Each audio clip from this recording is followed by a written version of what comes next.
উড়িষ্যার Gopalpur one night 2 ডেজের tour প্ল্যানে প্রথম দিন আমরা দেখেছি গোপালপুর কোথায় অবস্থিত, কীভাবে গোপালপুর যাবেন, মানে কলকাতা থেকে গোপালপুর কীভাবে পৌঁছাবেন, আর গোপালপুরে পৌঁছে কোথায় থাকবেন, কীভাবে হোটেল বা রিসোর্টের সঙ্গে যোগাযোগ করবেন, সেই সব রকম সমস্ত হোটেল বা রিসোর্টের কন্ট্যাক্ট নাম্বার স্ক্রিনে অথবা ডেসক্রিপশন বক্সে দেওয়া আছে। আর গোপালপুরে পৌঁছে প্রথম দিন কী করবেন, মানে সমুদ্রকে উপভোগ করার সঙ্গে কোথায় খাওয়া দাওয়া করবেন, বিকেলে বিচের কাছাকাছি কোথায় ঘুরতে যাবেন, আর সন্ধ্যায় বিচকে কেমন উপভোগ করবেন। আপনারা যদি প্রথম দিনের এই ভিডিওটি না দেখে থাকেন তাহলে আই বাটনে ক্লিক করে দেখে নেবেন, আবার ডেসক্রিপশন বক্স থেকেও এই ভিডিওটির লিঙ্ক পেয়ে যাবেন। দ্বিতীয় দিন সকালে সূর্যোদয় দেখে সমুদ্রের ধার বরাবর হাঁটতে হাঁটতে আসুন মোহনার দিকে। সকালের এই মনোরম পরিবেশ আপনাকে মুগ্ধ করবেই, আর সকালে সমুদ্রের ধার বরাবর হাঁটার মজাটাই আলাদা। মিনিট 5-7 হাঁটার মধ্যে চলে আসবেন মোহনার কাছে। এখানে দেখবেন কীভাবে জেলেরা জাল বোনে, নৌকা করে মাছ ধরে নিয়ে আসে, আর সেই সব মাছ তারা নিজ নিজ নৌকা থেকে নামিয়ে কাঁধে করে নিয়ে আসে ফিশ ল্যান্ডিং সেন্টারে। জেলেদের এরকম জীবনযাত্রা দেখার পর হোটেলে ফিরে গিয়ে যতটা তাড়াতাড়ি সম্ভব রেডি হয়ে বেরিয়ে পড়ুন সাইট সিনের জন্য। আজ আপনাদের সঙ্গে পরিচয় করে দেবো আমাদের অটো ড্রাইভার দাদা কাম বেস্ট ট্যুর গাইড, যার জন্য আমাদের গোপালপুর ট্যুর এতটা ভালো লেগেছে এবং যথেষ্ট কম খরচে হয়েছে। উনি আমাদের একদিনে এতগুলি স্পট নিয়ে গেছেন যা কেউ নিয়ে যায় না, আর চলার পথে প্রত্যেকটি জায়গা এত সুন্দরভাবে ডেসক্রাইব করেছেন যে আমাদের গোপালপুর সম্বন্ধে অনেক কিছু ধারণা হয়ে গেছে। আবার রাস্তায় গাড়ি থামিয়ে উনি হরিণ ময়ূর দেখিয়েছেন। সকালে বের হওয়ার জন্য উনি আমাদের যে টাইম দিয়েছিলেন আমরা তার থেকে প্রায় আধ ঘন্টা লেটে বেরিয়েছি, যার জন্য অন্ধকারে উড়িষ্যা, রাজস্থান এবং ব্যাকওয়াটারফ্লো ভালো করে দেখা হয়নি। আপনারা সকালে 7:30 নাগাদ বেরিয়ে পড়বেন, তাহলে সব স্পট খুব সুন্দরভাবে কভার হয়ে যাবে। ইনি হলেন আমাদের সেই অটো ড্রাইভার দাদা নারায়ণ দা, ওনার সঙ্গে আপনাদের পরিচয় করে দিচ্ছি। নমস্কার, আমি নারায়ণ সাহু, গোপালপুর। এই আমার অটো রিক্সা সাইড সিনগুলো যত সব আছে, প্যাকেজ ট্যুর আর লোকাল সাইড সিন এই সবগুলো যদি করতে চান তাহলে আমার ফোন নাম্বার আমি দিচ্ছি 9776628746। এই নাম্বারে আপনি আমাকে যোগাযোগ করবেন, কম খরচাতে সব কিছু ঘুরে আসবেন। জয় জগন্নাথ। দ্বিতীয় দিন সাইট সিনে কোথায় কোথায় ঘুরবেন আর কিভাবে ঘুরবেন, তারপরে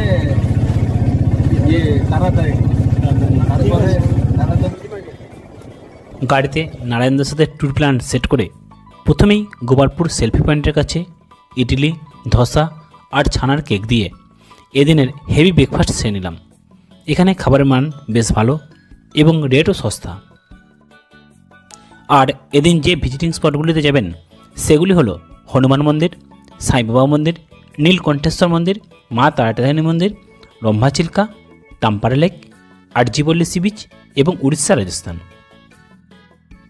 যাবার পথে প্রথমেই রাস্তার বাঁ দিকে দেখতে পাবেন ব্রিটিশ আমলের খ্রিস্টানদের কবরস্থান। এটা পার করে রাস্তার ডান দিকে দেখবেন গোপালপুরের নন্দী মহারাজকে। এছাড়া এখানে প্রায় 150 মতন গ্রাম আছে এবং প্রত্যেকটি গ্রামের মোড়ে দেখবেন এরকম এক একটি বজরংবলীর মূর্তি তৈরি করা আছে।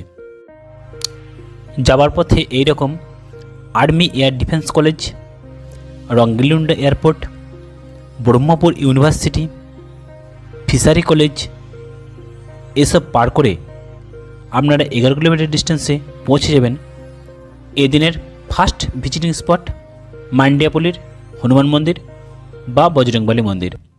এখানে অনেক হনুমান আছে, তাই একটু সাবধানে থাকবেন, আর পারলে এদের জন্য কিছু খাবার নিয়ে যাবেন।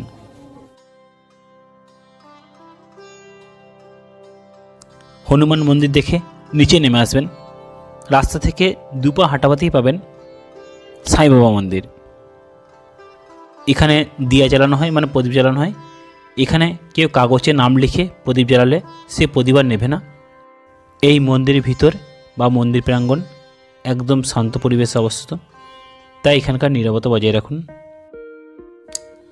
সাইবাবা মন্দির দেখে হাইরোড দিকে একটু এগিয়ে রাস্তার ডান দিকে টার্ন করবেন, অর্থাৎ তারাতারিণী মন্দির যাবার রুটে রাস্তার উপরেই দেখতে পাবেন নীলকণ্ঠেশ্বর মন্দির। এই জায়গাটির নাম হলো টাংনাপল্লী, ছত্রপুর, উড়িষ্যা, গঞ্জাম জেলায় অবস্থিত। এটি মূলত শিব মন্দির, তবে ভিতরে অনেক রকমের দেবদেবীর মূর্তি রয়েছে।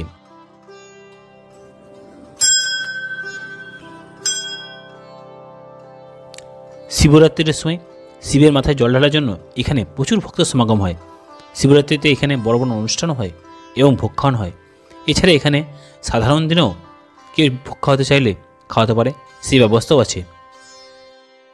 নীলকণ্ঠেশ্বর মন্দির দেখে আপনারা যাবেন গোপালপুর থেকে প্রায় 35 কিলোমিটার দূরে কুমারী পাহাড়ের উপর অবস্থিত তারাতারিণী মন্দির। যাওয়ার পথে মেন রাস্তার উপর মন্দির তোরণটির ভেতর দিয়ে এগিয়ে গিয়ে রাস্তা থেকেই কুমারী পাহাড়ের উপর অবস্থিত মন্দির চূড়াটি আপনি দেখতে পাবেন। এই মন্দির আপনি 3 ভাবে যেতে পারেন। আপনি বাসে করে যেতে পারেন, আবার পায়ে হেঁটে 999টি সিঁড়ি ভেঙে যেতে পারেন। তবে সবথেকে সহজ এবং কম সময়ে যাওয়ার ব্যবস্থা হলো রোপওয়ে। আর মন্দিরে পূজা দিতে চাইলে পূজার সামগ্রী পেয়ে যাবেন। রোপওয়ের টিকিট যাওয়া আসা মিলে 65 টাকা, তাই টিকিট ফেলবেন না। একবার যাওয়ার জন্য 45 টাকা। আর 110 সেন্টিমিটার মানে 4 ফুট 3 ইঞ্চি হাইটের বাচ্চাদের জন্য 40 টাকা। এখানে দাগ দেওয়া আছে, এই দেখুন।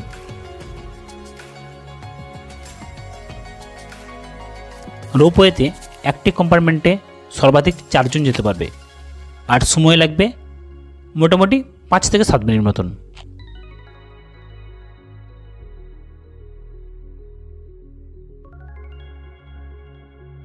আর এই রোপওয়ে থেকে আপনি ঋষিকুল্যা নদীর খুব সুন্দর ভিউ পাবেন।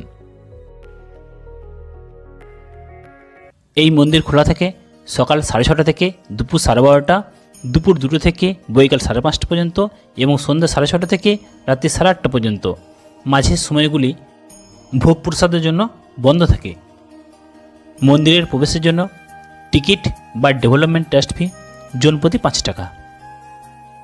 এখান থেকে টিকিট নিয়ে পাশে জুতো খুলে মন্দিরের ভিতরে প্রবেশ করতে হয়। 708 ফুট উচ্চতায় অবস্থিত মা তারাতারিণী মন্দির খুবই সুন্দর কারুকার্যে ভরা।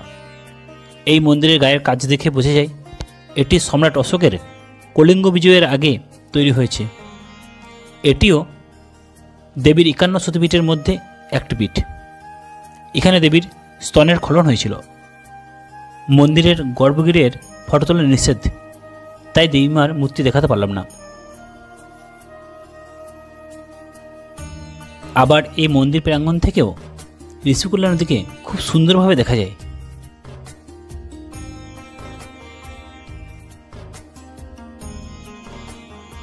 তারাতারিণী মন্দির দেখে এরপর যাবেন ওটিডিসি পান্থনিবাস রম্ভা। আগে 40 কিলোমিটার ডিস্টেন্স ছিল, এখন এই ব্রিজের জন্য এটা শর্টকাটে 30 কিলোমিটার হয়েছে।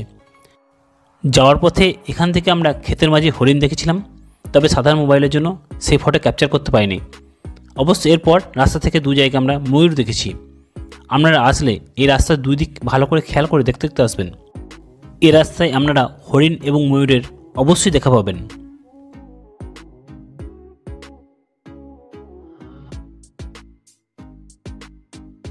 এইভাবে যেতে যেতে ঘণ্টাখানেকের মধ্যেই আপনারা পৌঁছে যাবেন ওটিডিসি পান্থনিবাস রম্ভাতে। আপনারা আগে থেকে বুকিং করে জানিয়ে দিলে ওরাই আপনাদেরকে ট্যাক্সি প্রোভাইড করবে এবং সাইট সিন করে দেবে। ওটিডিসির আন্ডারে কোথায় কোথায় হোটেল আছে সেই নামগুলো এখানে দেওয়া আছে। এছাড়া আপনারা চিলকালকের ম্যাপটা দেখতে পাবেন, এখানে প্রত্যেকটা পয়েন্ট খুব সুন্দর করে দেওয়া আছে। আর এটা হলো ডাইনিং হল, খুব সুন্দর, ফুল এসি, আর এখানে খাবারের কোয়ালিটি খুবই ভালো। আপনারা চাইলে এখান থেকে লাঞ্চও সেরে নিতে পারেন। এখানে উপরে মানে ওটিডিসির ফার্স্ট ফ্লোরে যে এক্সক্লুসিভ রুমগুলি আছে এখানে স্টে করতে পারেন। আবার উপরে এই এক্সক্লুসিভ রুমগুলি ছাড়াও নিচে যে কটেজগুলি আছে এইসব কটেজেও আপনারা থাকতে পারেন। এই সমস্ত কিছুর বুকিং অনলাইনে করা যায়। আর এখানে থাকলে আপনারা রম্ভা চিল্কা থেকে এখানকার সানরাইজ খুব সুন্দরভাবে দেখতে পাবেন। এছাড়া সকাল এবং সন্ধ্যের দিকে সামনে পাহাড় ঘেরা বিস্তীর্ণ জলরাশি, এক নিস্তব্ধ নিরিবিলির মধ্যে পাখির ডাক, এরকম এক অসাধারণ রোমাঞ্চকর অনুভূতি আপনি পেয়ে যাবেন। আপনারা রম্ভা ওটিডিসি থেকে চিল্কাতে বোটিং করতে পারেন। সামনে যে বসার জায়গা আছে এখান থেকে বোটিংয়ের জন্য টিকিট করা হয়। আমাদের 8 সিটের স্পিডবোটের জন্য নিয়েছিল 1770 টাকা। তবে ব্রেকফাস্ট আইল্যান্ড এবং ঘণ্টশিলা হিলে আমাদের কিন্তু নামায়নি। যদিও বোটিং আমরা এনজয় করেছি। এইটি হলো ব্রেকফাস্ট আইল্যান্ড। ব্রিটিশরা এখানে এসে ব্রেকফাস্ট করতো, সেই জন্য এর নাম হয়েছে ব্রেকফাস্ট আইল্যান্ড। আর এইটি হলো ঘণ্টশিলা হিল। আর এই দুটো দেখেই আমাদের মিনিট 15 মধ্যেই ঘুরিয়ে নিয়ে চলে গিয়েছিল। আমরা এখানেও মন ভরে বোটিং উপভোগ করেছি। আপনারা আসলে অবশ্যই বোটিং করবেন, তবে তার আগে যেন কয়টা আইল্যান্ডে নামাবে বা দেখাবে সেটা পরিষ্কার করে জেনে নেবেন।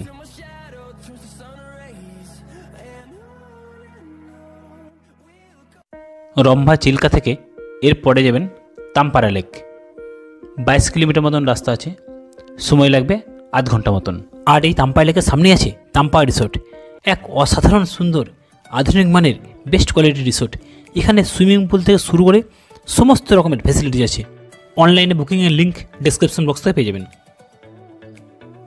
আর এই লেকের পাশেই আছে তাম্পারা লেক ভিউ পার্ক। এই তাম্পারা লেক ভিউ পার্ক দেখতে চাইলে এখান থেকে টিকিট নিয়ে নেবেন। পার্কের এন্ট্রি করার জন্য টিকিট বড়দের 20 টাকা এবং ছোটোদের 10 টাকা। এছাড়া এখানে ক্যামেরা নিয়ে ফটোশ্যুট করতে গেলে আলাদা চার্জ লাগে এবং এখানে পার্কিং ফিগুলোও লেখা আছে। তবে এই পার্কের এত সুন্দর পরিবেশ আর এত সুন্দর ভিউ পাওয়া যাবে যা আপনাদের মন ভরিয়ে দেবে। সম্পূর্ণ পার্কটা একবার আপনাদের ঘুরিয়ে দেখাচ্ছি, দেখতে থাকুন।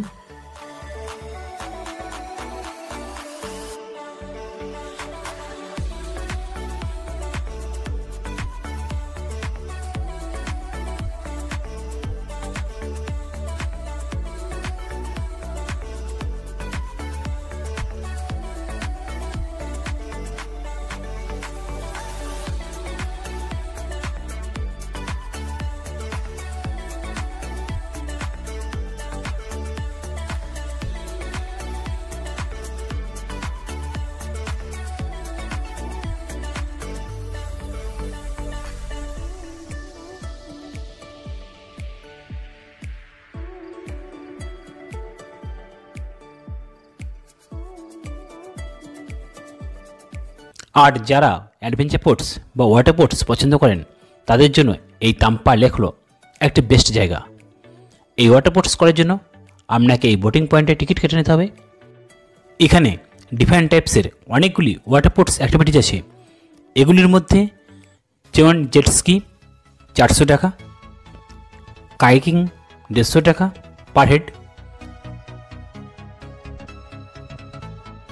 ব্যানানা রাইড 6 জনের জন্য 900 টাকা, আর ব্যান্ড ওয়াগন 4 সিটের অর্থাৎ 4 জনের জন্য 500 টাকা পড়বে।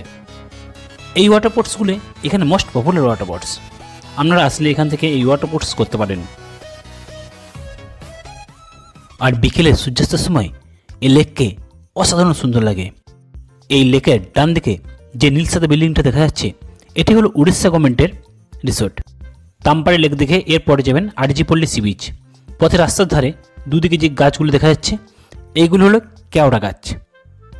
এই কেওড়া গাছের ফুলের রস থেকে ইন্ডিয়াতে অনেক নামি দামি ফুড ফ্লেভার তৈরি হয় এবং বিভিন্ন রকম আয়ুর্বেদিক মেডিসিনও তৈরি হয়।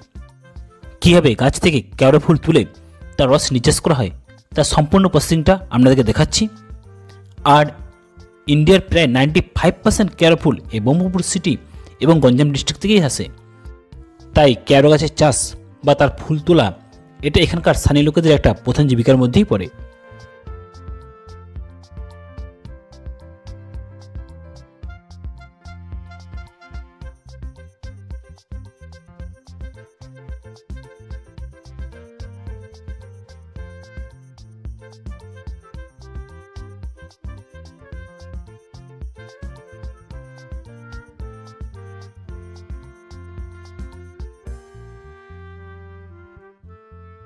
আরজিপল্লী সি বিচ যাওয়ার পথে রাস্তার পাশেই পড়বে এরকম অনেক বালি কারখানা। এখানে বিভিন্ন ধরনের বালির কালার দেখা যায়। আর বালি কীভাবে তোলা হয়, সমুদ্রের তলা থেকে এখানে মেশিনের সাহায্যে এই দেখুন এইভাবে বালি তোলা হচ্ছে, নিচে থেকে জল সহকারে উপরে বালি আসছে। আর এই বালি তোলা দেখতে এসে অক্সিজেনে মিলে গেল এখানে কাজু, যে কাজু মূলত গোয়াতে চাষ হয়।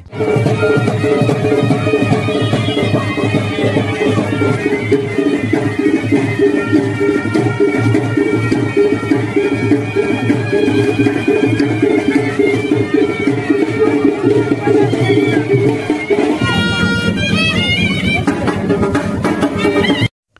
জেলেদের মানে ফিশারিদের একটা সামাজিক অনুষ্ঠান।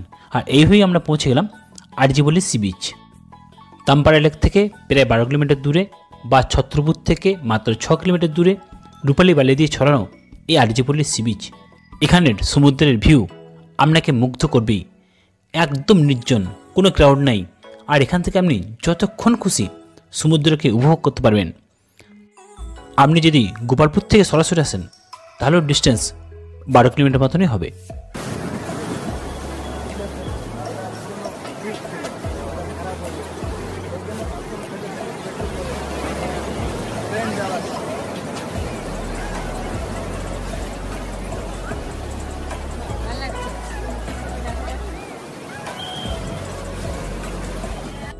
আর এই আরজিপল্লী বিচের একদম কাছে আছে গোপালপুরের মধ্যে সবথেকে সুন্দর এবং পরিষ্কার পরিচ্ছন্ন মেরিন বিচ। আপনারা চাইলে এটাও দেখে যেতে পারেন। আরজিপল্লী সি বিচ দেখে গোপালপুর ছত্রপুর রোডে এরপরে যাবেন একটি ছোট্ট গ্রাম বাদাবটি, যেখানে আছে স্যান্ড প্রসেসিং ইউনিট। রাস্তার ধারে পড়বে একটা শিব মন্দির। আর এখানে আসতে আমাদের প্রায় সন্ধ্যা নেমে গেছে, তাই খুব পরিষ্কার ছবি আপনাদের দেখাতে পারছি না।